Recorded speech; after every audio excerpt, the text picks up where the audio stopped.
So today I'm going to show you how I'm going to make the cuttings for the Euphorbia milii, the crown of thorns, or the Christ Thorn.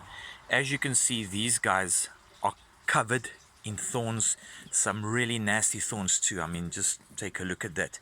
Make sure you wear gloves.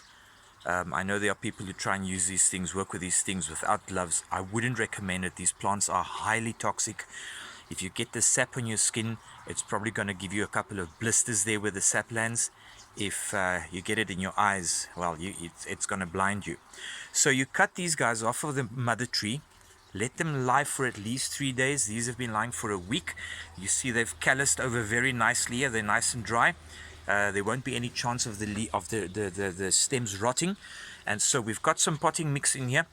I just made a couple of holes, and you shove them into those holes.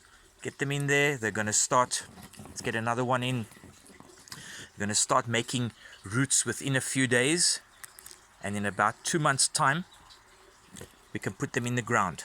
They would have made a very, very nice root ball, and then just firm it around here. And then in 2 months' time, 45, 50 days, I'm going to leave them for 60 days. We're going to put them in the ground, and I dare anyone to try and climb through that fence. Take care, guys. Goodbye.